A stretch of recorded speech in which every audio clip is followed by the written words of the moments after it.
Om Swastiastu. Di sini kami dari grup 4 akan mempresentasikan terkait hasil dari proyek UTS data mining dengan yaitu saya sendiri Artesmi Ardaswari dengan 3 digit NIM akhir yaitu 087 dan rekan saya yaitu Ronaldo Febrian Simanjunta dengan 3 digit NIM akhir yaitu 025. Baik, langsung saja ke study case yang pertama. Di sini saya menggunakan Shellback data yang dimana dataset ini biasanya digunakan untuk memprediksi jumlah peminjaman sepeda berdasarkan berbagai fitur cuaca dan juga waktu. Untuk fitur-fitur utama pada dataset ini, yang pertama itu terdapat date, yaitu tanggal pengamatan, kemudian terdapat rent by count, itu jumlah sepeda yang dipinjamkan, kemudian terdapat juga hour, yaitu jam, kemudian terdapat juga temperatur, yaitu suhu, kemudian terdapat juga humidity, yaitu titik kelembapan. Kemudian terdapat juga wingspan, yaitu kecepatan angin. Kemudian terdapat juga visibility, yaitu jarak pandang. Kemudian terdapat juga dew point temperatur, yaitu titik embun. Kemudian terdapat juga solar radiator, yaitu radiasi matahari. Kemudian terdapat rainfall, yaitu cuaca ketika hujan. Kemudian snowfall, yaitu cuaca ketika bersalju. Kemudian terdapat juga seasons, yang dimana yaitu terdapat cuaca seperti spring, summer, autumn, dan juga winter. Kemudian terdapat juga holiday, yang dimana apakah hari itu libur, ya atau tidak. Kemudian terdapat juga function day, yang dimana yaitu apakah sistem sepeda berfungsi di hari itu.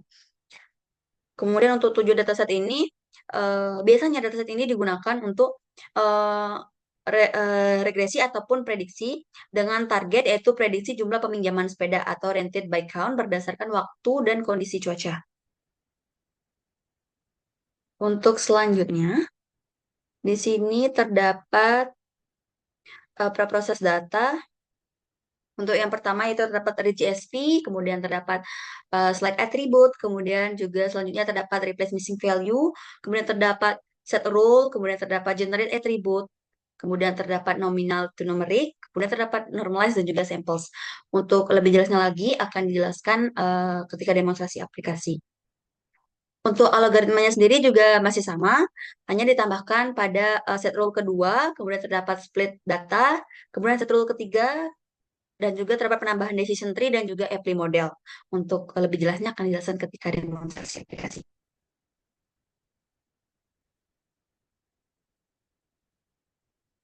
Nah, di place missing value, yang dimana mengisi nilai yang hilang.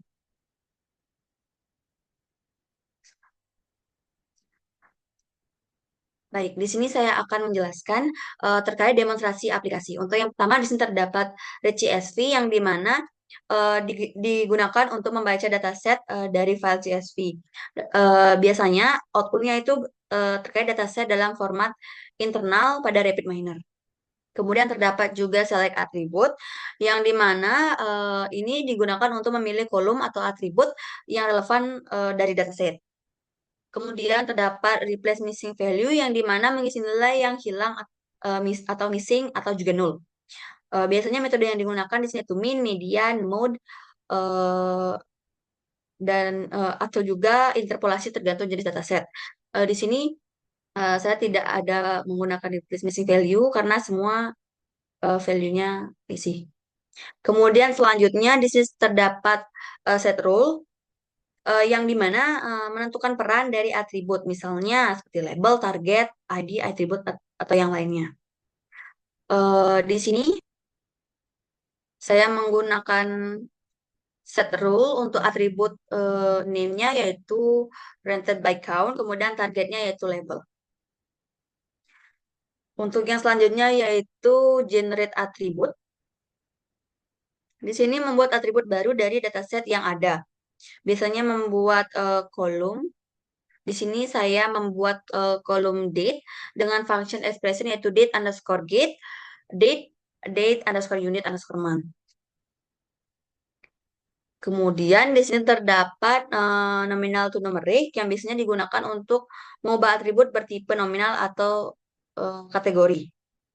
Kemudian untuk selanjutnya di sini terdapat normalize yang dimana menyusun ulang skala data. Biasanya dari 0 ke 1 agar atribut yang besar skalanya tidak mendominasi. Kemudian yang terakhir di sini terdapat samples yang dimana mengambil subset data, misalnya untuk mengurangi ukuran dataset atau eh, menangani imbalance. Di sini saya hanya menggunakan 40 samples dari sekitar 6.000 jumlah samples. Kemudian untuk di bagian yang selanjutnya, yaitu pada algoritma selanjutnya, terdapat set rule kedua, yang dimana masih sama dengan set rule yang pertama, yaitu mengatur target, dan juga name atributnya juga bisa sama. Kemudian yang selanjutnya yaitu spread data, yang dimana di sini eh, membagi berbagai dataset menjadi data latin dan data uji. Misalnya untuk 70% untuk data train dan juga 30% untuk data test. Di sini karena kita merupakan data train, jadi kita hanya menggunakan 70%, yang dimana pada rasio ini saya menulis 0,7. Kemudian untuk dataset yang ketiga masih sama dengan dataset pertama dan kedua tadi. Kemudian di sini terdapat decision tree, yang dimana membangun model decision tree dari data latin. Kemudian terdapat apply model, yang dimana mengubah data decision tree untuk memprediksi data uji atau data lainnya. Dan kita run.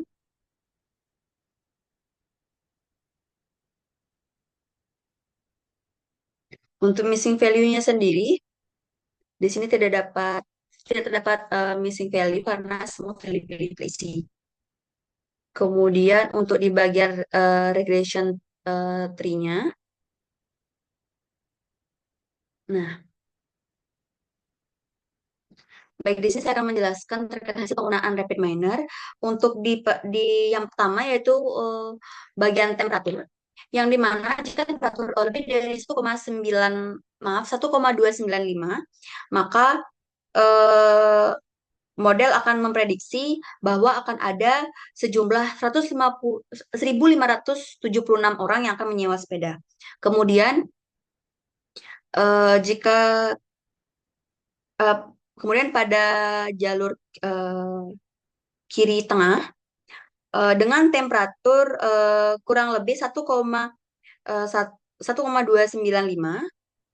dan juga temperatur lebih dari 0,646, maka model akan memprediksi pinjaman sekitar 780. Kemudian jalur yang kompleks, yaitu contoh cabang pada cabang kanan, eh, ketika temperatur eh, kurang dari sama dengan 0,646. Kemudian untuk jamnya sendiri yaitu kurang dari sama dengan minus 0,289. Kemudian dengan tanggal yaitu Maret 21 Maret 2018, ketika musimnya spring. Kemudian dengan temperatur, kemudian terdapat juga dengan temperatur kurang dari sama dengan 0,571, dengan hour kurang dari sama dengan minus 1,445. Dengan session autumn, terdapat prediksi untuk yang pertama tadi yaitu prediksinya 0, kemudian untuk yang prediksi kedua tadi terdapat 40 peminjam. Jadi pada musim semi setelah 21 Maret 2018, jika suhu dan jam rendah dan suhu juga autumn, mungkin akan terjadi error di data encoding, maka hanya ada 0 sampai 40 peminjam. Kemudian untuk yang selanjutnya, di sini juga terdapat informasi yang didapatkan seperti yang dijelaskan tadi. Di sini terdapat prediction eh, rain rain rain bike data, yang dimana di sini menjelaskan terkait jumlah sepeda yang diprediksi oleh model berdasarkan fitur input seperti musim, jam, suhu, dan juga kelembapan. Di sini terdapat beberapa prediksi seperti prediksi yang pertama yaitu 562 peminjam, kemudian untuk yang kedua yaitu 316, dan selanjutnya terkait dengan season dan juga holiday kemudian fungsinya. Kami tutup. Maaf. Baik, untuk yang selanjutnya, untuk studi kasus yang kedua akan dijelaskan oleh teman saya. Baik, itu tadi. Baik, perkenalkan nama saya Ronaldo Febrian Simanjuntak dengan NIM 23150919025. Di sini saya akan melanjutkan bagian yang kedua itu bagian studi kasus yang kedua itu klasifikasi prediksi penyakit diabetes. Yang pertama, penjelasan dataset. Nama datasetnya itu Diabetes Database, yang sumbernya berasal dari UC Machine Learning Repository. Deskripsinya itu, database ini berisi informasi medis dari pasien perempuan keturunan Pima Indian di atas usia 21 tahun. Tujuannya adalah memprediksi apakah seseorang menderita diabetes atau tidak berdasarkan data medis. Adapun atributnya yaitu yang pertama ada pregnancies, yaitu jumlah kelahiran, glukos yaitu kadar glukosa dalam darah, blood pressure yaitu tekanan darah, skin thickness yaitu ketebalan lipatan kulit, insulin yaitu kadar insulin, BMI yaitu indeks massa tubuh, diabetes pedigree function yaitu riwayat genetik diabetes, age yaitu usia, dan outcome yaitu target, yang dimana 1 sama dengan diabetes, 0 sama dengan tidak diabetes. Yang kedua, pra-pemrosesan data di Rapid Miner. Yang pertama adalah mengimport dataset dengan format CSV dengan nama operator read CSV. Yang kedua, handling missing values dengan operator replace missing value menggunakan metode main atau KNN. Yang ketiga, normalisasi atribut numerik dengan nama operator normalis yang bertujuan untuk menskala semua data agar setara, yang dimana penting untuk algoritma seperti KNN dan SPM. Yang keempat yaitu split dataset dengan nama operator split data yang rasionya yaitu 70% untuk data testing dan 30% untuk data uji. Yang ketiga itu algoritma yang digunakan. Beberapa algoritma klasifikasi bisa dicoba dengan yang pertama yaitu decision tree dengan nama operator decision tree yang memiliki kelebihan yaitu mudah dipahami dan hasil yang bisa divisualisasikan. B yaitu naive Bayes dengan nama operator naive Bayes yaitu memiliki kelebihan cepat dan cocok untuk dataset yang tidak terlalu besar.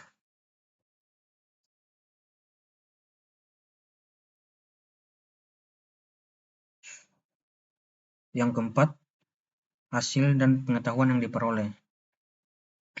Dengan menggunakan decision tree, kita mendapatkan hasil yaitu akurasinya 76,5%, precisionnya 78%, dan recall-nya 74%. Conversion matrix divisualisasi yang menunjukkan prediksi benar atau salah.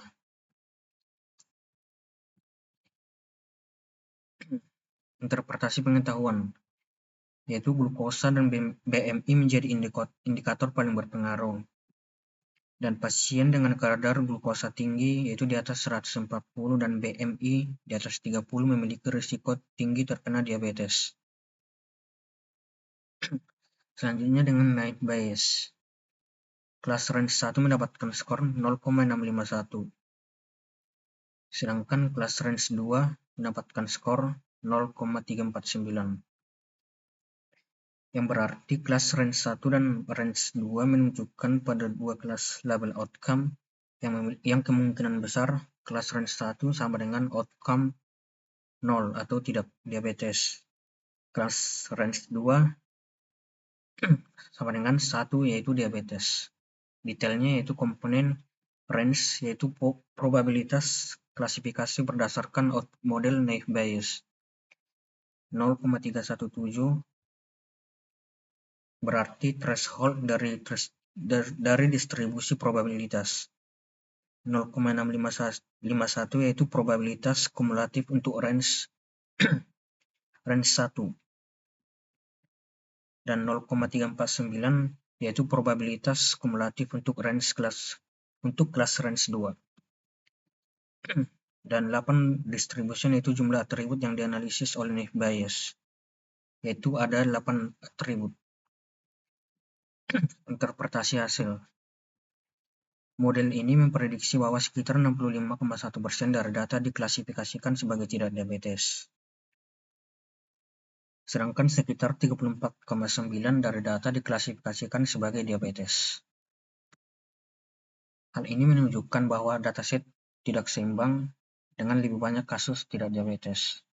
Naive Bayes membuat distribusi probabilitas untuk masing-masing kelas dan membandingkan distribusi tersebut berdasarkan nilai atribut input.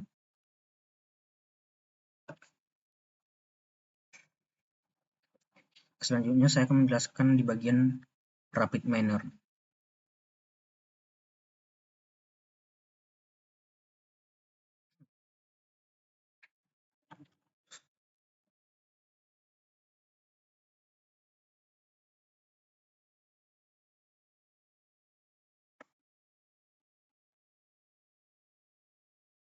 Yang pertama yaitu read CSV, yaitu bertugas untuk membaca data dari sebuah file. Simbol panah ke bawah menunjukkan proses pembacaan data dari file input ke output.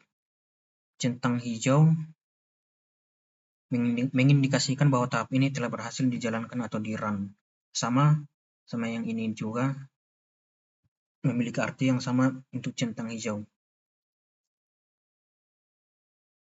Selanjutnya, replace missing value. Tahap ini menangani nilai-nilai yang hilang atau missing values dalam data. Simbol kotak dengan tanda bintang mewakili operasi penggantian nilai yang hilang. Data input atau EXA diproses dan menghasilkan data output. Dengan ORI yang kemungkinan merujuk pada data asli dan pre yang telah diproses. Selanjutnya, normalize. Tahap ini yaitu tahap menormalisasikan data. Proses ini bertujuan untuk mengubah skala atau rentang nilai data agar lebih konsisten dan mudah diproses. Mirip dengan tahap sebelumnya, data input atau EXA diproses dan menghasilkan data output. Dengan ORI dan PRE yang memiliki arti yang sama di tahap sebelumnya. Tahap ini juga berhasil dijalankan dan ditandai dengan centang hijau. Selanjutnya, split data. Tahap ini yaitu membagi data menjadi beberapa bagian. Simbol corong memiliki arti proses pembagian data. Data input atau EXA dibagi menjadi dua bagian output, yaitu par 1 dan par 2, yaitu untuk keperluan pelatihan dan pengujian model atau pemrosesan lebih lanjut.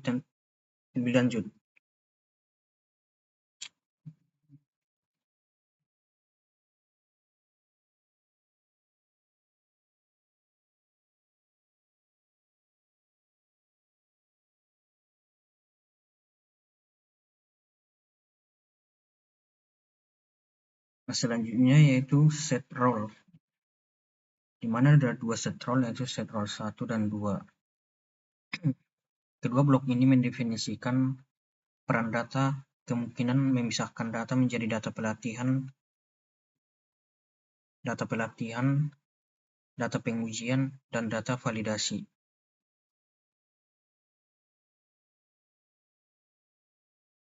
Penggunaan dua blok set role ini memungkinkan menandakan pembagian data menjadi beberapa himpunan, misalnya untuk pelatihan dan pengujian yang terpisah. Selanjutnya, decision tree, yaitu blok ini membangun model klasifikasi pohon keputusan menggunakan data pelatihan. Hasilnya adalah model atau mode yang siap digunakan. Selanjutnya yaitu apply model. Model pohon keputusan yang telah dibangun diterapkan pada data pengujian atau mode. Lab ini mungkin mewakili label atau kelas prediksi, dan UNL yang kemungkinan menunjukkan data yang belum diberi label.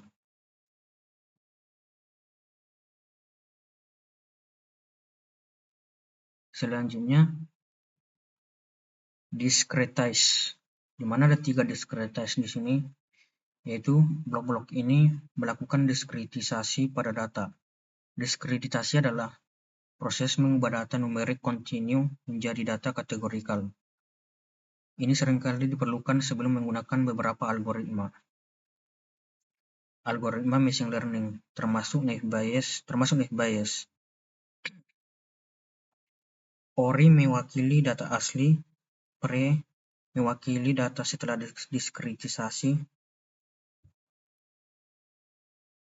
data diskretisasi.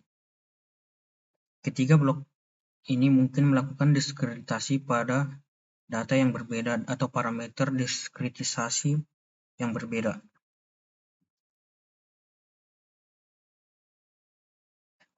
Selanjutnya, naive Bayes.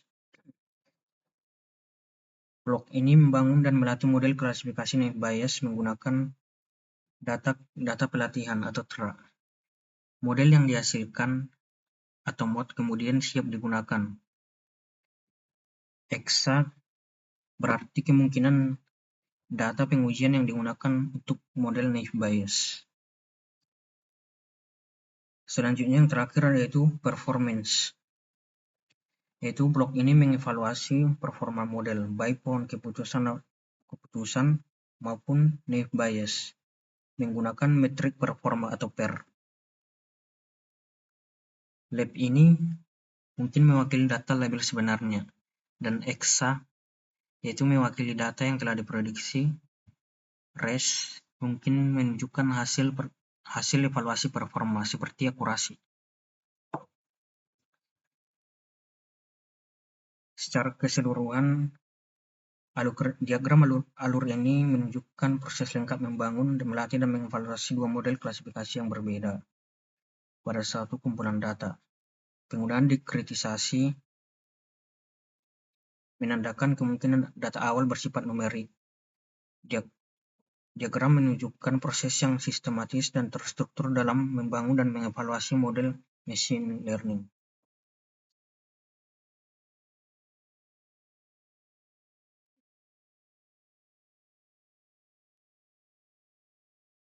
Selanjutnya saya akan melakukan run untuk hasil yang sudah saya buat. Mungkin akan mendapatkan hasil pada model naive Bayes.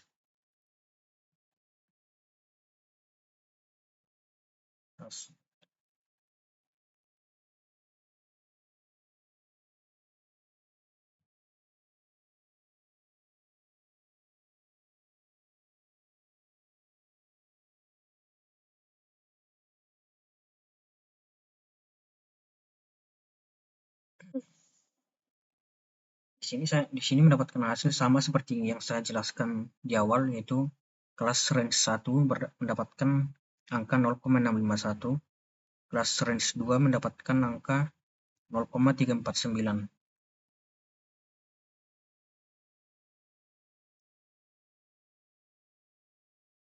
Berikut adalah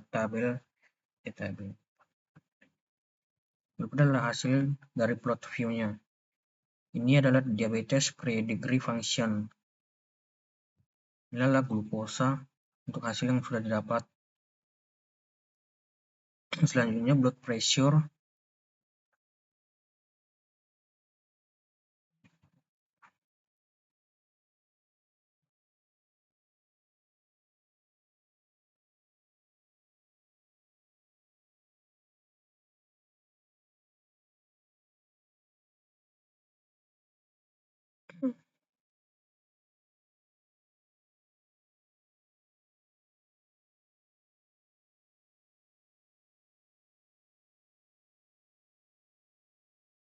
Mungkin itu saja yang bisa saya jelaskan.